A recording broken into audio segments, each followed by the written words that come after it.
স্বৈরতন্ত্রের অবসান ঘটলেও ষড়যন্ত্র এখনও থামেনি। এবার এক চাঞ্চল্যকর ষড়যন্ত্রের তথ্য ফাঁস করেছে দেশের গোয়েন্দা সংস্থাগুলো। সেনাবাহিনী নিশ্চিত করেছে আওয়ামী লীগকে পুনরায় ক্ষমতায় ফিরিয়ে আনার লক্ষ্যে গোপনে প্রশিক্ষণ দিচ্ছিলেন বাংলাদেশ সেনাবাহিনীর এক কর্মকর্তা মেজর সাদিকুল হক ওরফে মেজর সাদিক। সেনাবাহিনীর রামু ক্যান্টনমেন্টে কর্মরত এই কর্মকর্তা রাজধানীর বিভিন্ন এলাকায় গোপন প্রশিক্ষণ কার্যক্রম পরিচালনা করছিলেন দলটির বাছাই করা নেতাকর্মীদের নিয়ে। কিন্তু দেশপ্রেমিক সেনাবাহিনীর তৎপরতায় চক্রান্তের এই জাল ছিন্ন হয়ে যায় শুরুতেই। ঘটনার আনুষ্ঠানিক ঘোষণা আসে বৃহস্পতিবার ঢাকা সেনানিবাসে আয়োজিত এক প্রেস ব্রিফিংয়ে। সেনা সদর দপ্তরের সামরিক অপারেশনস অধিদপ্তরের পরিচালক ব্রিগেডিয়ার জেনারেল মোহাম্মদ নাজিমুদ্দৌলা জানান, মেজর সাদিককে আটক করে জিজ্ঞাসাবাদ শুরু হয়েছে এবং একটি তদন্ত আদালত গঠন করা হয়েছে। মেজর সাদিককে নিয়ে আপনারা প্রশ্ন করেছেন, আমাদের নজরে এসছে। যদিও বিষয়টি তদন্তাধীন আছে, তারপরে আমি বলবো যে এরকম একটা ঘটনার কথা জানার পরে আর্মির হেফাজতেই সে আছে এবং তদন্ত চলমান আছে। গোয়েন্দা রিপোর্ট অনুযায়ী শেখ হাসিনাকে জাতীয় নির্বাচনে জয়ী দেখিয়ে দেশীয় রাজনীতিতে ফেরত আনার জন্য একটি সামরিক রাজনৈতিক অভ্যুত্থানের পরিকল্পনা চলছিল। পরিকল্পনার নেতৃত্বে ছিলেন সাবেক স্বরাষ্ট্রমন্ত্রী আসাদুজ্জামান খান কামাল। কলকাতা থেকে সবকিছু তদারকি করছিলেন তিনি।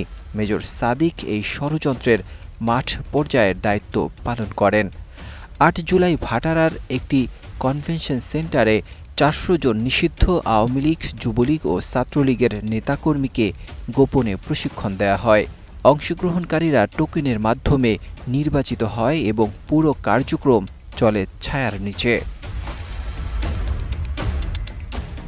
তবে ১২ই জুলাই উত্তরা থেকে যুবলীগ নেতা সোহেল রানা এবং নিষিদ্ধ আওয়ামী লীগ নেত্রী শামীমা নাসরিন শম্পাকে গ্রেফতারের পর তদন্তের মোড় ঘুরে যায়। তাদের মুখোমুখি জিজ্ঞাসাবাদে উঠে আসে মেজর সাদিকের নাম এবং ১৭ জুলাই তাকে সেনা গোয়েন্দারা আটক করে। এরপর আরও বিস্ময়কর ঘটনা সামনে আসে। জানা যায়, মেজর সাদিকের স্ত্রী সহকারী পুলিশ সুপার সুমাইয়া জাফরিনও এই চক্রান্তে সক্রিয় ছিলেন। তারা দুজনেই দীর্ঘদিন কর্মস্থলে অনুপস্থিত ছিলেন। গোয়েন্দা সংস্থাগুলোর তথ্যে প্রকাশ পায় তাদের সোজাসুজি যোগাযোগ ছিল সজীব ওয়াজেদ জয়ের সঙ্গে।